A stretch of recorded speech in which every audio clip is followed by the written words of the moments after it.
այս պահին գործընթացը ինչ թվում է, քանի քաղաքացի է հայտարարագրել առհասարակ իրազեկման աշխատանքները նաև մարզերում քաղաքացիների հետ կապված ինչպիսին է։ Շատ լավ, նախ նշեմ, որ 14,000-ից ավել մոտ 15,000 քաղաքացի արդեն հայտարարագրել են, ուստեղ կարևորը թերևս ոչ թե այս պայդրությամբ քանակն է, այլ դինամիկան, երբ որ նայում ենք շաբաթական թե ինչ է տեղի ունենում, ապա մեր իրազեկման արշավները կարծում իրենց օգուտը բերում են, այդ թվում նաև սոցիալական կրեդիտների շրջանակին լայնումը նույնպես իր օգուտները բերում է։ Եվս այս պայդրությամբ 7,000-ից ավել քաղաքացիներ արդեն սոցիալական կրեդիտներ են ստացել, 600 միլիոն դրամից ավել երեկվա դրությամբ, եթե խոսենք։ Ինչ վերաբերում է իրազեկման արշավներին, ապա այստեղ տարբեր թիրախներ ունենք։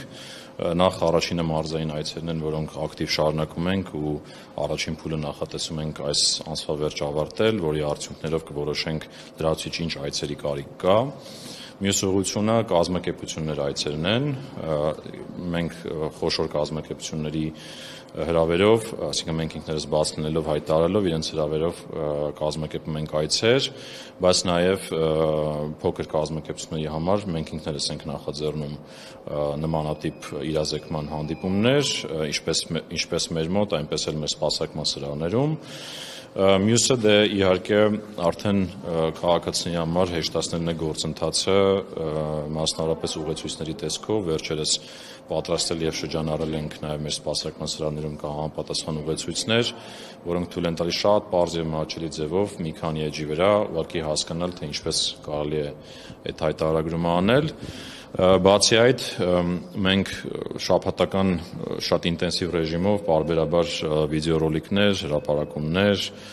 տարբեր իրազեկման հոլովակներ պատրաստում ենք եւ տեղադրում մեր կայքում, եւ մյուսը թվային պլատֆորմի ուղղությամբ արդեն աշխատանքն է, կայքը եւ մեր այս պահին գործող մոբայլ հավելվածը պարբերաբար կատարելագործում ենք ելնելով պահանջներից քաղաքացիների, բացի այդ աշխատում ենք նոր հավելվածի վրա, որի մասին վարչապետն էլ է խոսել, ես էլ եմ իմ հանրային ելույթներում խոսել, որը հնարավորություն է տալու շատ ավելի պարզ ձևով հեռախոսից այդ հայտարարագրումը իրականացնել։ Քաղաքացիների կողմից հիմնական խնդիրները կամ մտահոգությունները ինչի հետ կապված են եղել։ Տեսեք, մտահոգություններ ավելի շատ երևի թե սովորելու process-ի հետ է կապված, այսինքն այդ թվային պլատֆորմի հետ աշխատանքն է, որի ուղղությամբ ասեցի մենք մաքսիմալ ջանքեր ենք ներդնում, որպեսզի իրենք կարողանան շատ պարզ ձևով այդ ամենը լրացնել։ Մյուսը մենք նաև ավտոմատացումներ ենք ներկայումս անում, օրինակ այնտեղ բազմաթիվ տողեր կան, որոնք արժանաբար ավտոմատացնում ենք եւ քաղաքացիները ավելի հեշտ ձևով են այդ հայտարարի լրացումը անում, օրինակ տեսեք մի օրինակ բերեմ, օրինակ կൂട്ടակային հատկացումները կենսաթոշակային ֆոնդերին որ ուղարկում են, նախկինում քաղաքացին ինքը պետք է լրացներ պետության կողմից հատկացված այդ գումարները, հիմա դա ավտոմատացված է, նախատեսում ենք հետագայում նաեւ բանկերի տեղեկատվությունը ավտոմատ ձևով միացնենք այդ համակարգին եւ ավտոմատ լրացվի եւ քաղաքացիները չգնան օրինակ փորձեն փնտրել թե իրենց ավանդների դիմաց ինչ տոկոսների ինչ եկամտային հարկ են վճարել կամ կենսաթոշակառուների համար կենսաթոշակները նպաստառուների համար նպաստները հիմնականում այս տիրույթում են հարցերը եւ իհարկե մնացած բնույթի հարցերը մեթոդական են այսինքն օրինակ ենթադրենք եկամտի տեսակ կամ հարկվող եւ չհարկվող եկամտի տեսակներ են խնդրում քաղաքացիները որ մենք պարզաբանենք իրենց մենք այդ այցերի ժամանակ պարզաբանում ենք հետո ամիջական էլի կապի մեջ ենք լինում պարզաբանում ենք այս երկու խումբ հարցերն են որը կարծեմ երևի ինքը նաեւ հետաքրիր process-ային առումով որ իրենց գիտելիքներն է զարգացնում թվային տեխնոլոգիաների օգտագործելու ինչպես նաեւ ավելի լավ հասկանալու թե ինչ եկամտի տեսակներ են համարվում հայտարարագրման ենթակա սոցիալական կրեդիտների թեմային շատերը քաղաքացիներից զուտ ուղղակի խուսափում են օգտվել սոցիալական կրեդիտից այն համարելով որ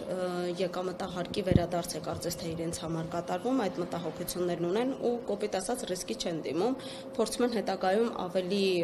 կոպիտ ասած նշանակալից ինչ որ ծրագրերից օգտվել այս դեպքում ինչ կարող եք ասել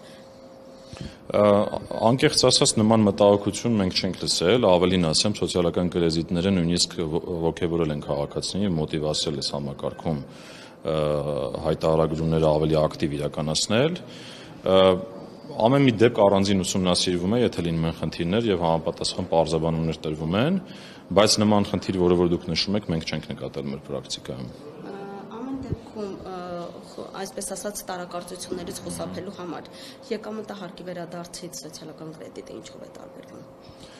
Տեսեք, ինքը ըստ էության նույնն է, այսինքն սոցիալական կրեդիտները